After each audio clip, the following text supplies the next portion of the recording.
Woo! Day 5, video 1. You might say, yeah, gosh, how many comparing habit breaking to clearing a field can you get, Devin? You're about to find out. Because here's lesson number 9703. See this little spiky death plant? You might say, spikes, bad. Death plant, not good. In this field where I have been spending the last 4 days in 100-degree weather,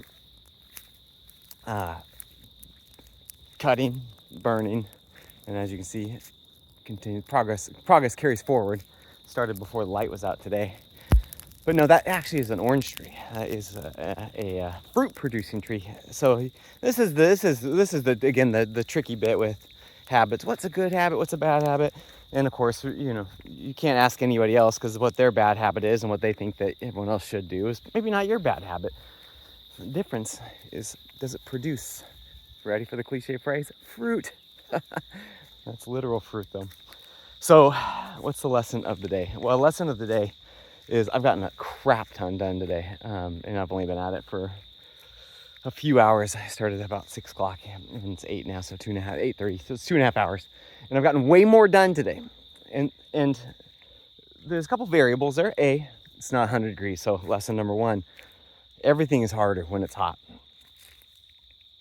Lesson number 2 is that I learned to be more selective in my area of clearing. Okay, so I started off with one fire, and over here, this pile right there, I was in a pile from yesterday, and when I got here, I'm like, gosh darn, that didn't really burn down very much, so I can't drag that stuff up over to a new fire or start it back up again.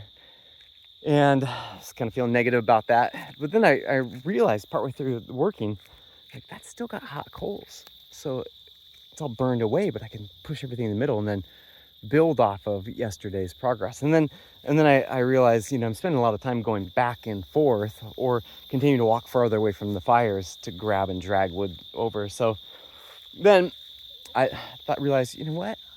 It's difficult to manage multiple big fires, but what if we had a little bit of fires? And I thought about this as far as it relates to habits, because if you could be so bold, write what your bad habit is down below.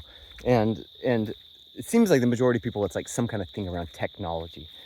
And we kind of tend to compartmentalize, right?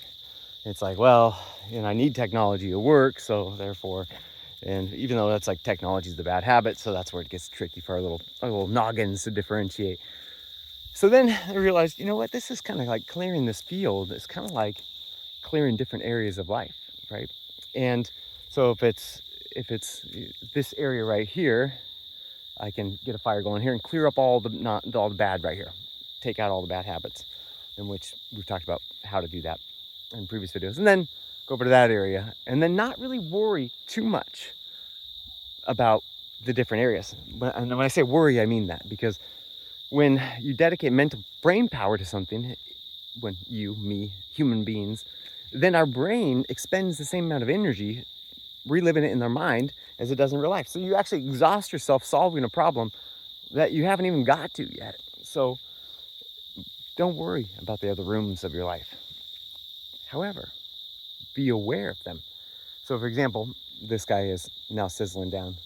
This guy over here, sizzling down. This guy over here, sizzling down. This guy over here, sizzling down. This one's going the strongest though. So I could be like, well, I'm doing really good in this area of my life. Forget everywhere else. No.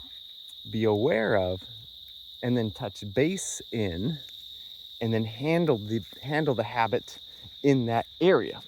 For example, when I'm around my friends, I tend to pull out my phone rather than actually connecting with my friends. Be aware of it. Don't worry about it, but be aware of it. Or when I'm around my kids in the evenings, rather than spending time with them, connecting with them, realizing that I'm training them to be human adults, I pull my phone out and I scroll.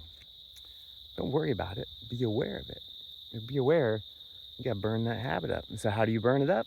Movement, connection, creation. Move, connect, create. Move your body. Connect with them, asking them questions, telling them stories, giving them praise. Connect the vagus nerve. For those that have taken the symmetry chiral reset course from me, you know what that means. And connect with either nature or God. And then that's how you burn away the bad habits. So, God willing, si Dios quieres, as they say in Espanol, this field is going to be done today, and maybe only have one or two other life lessons. So, in one of these lessons, I'm going to be, as far as getting rid of bad habits, we're going to talk about, why am I talking about this now? It's freaking September. Stay tuned.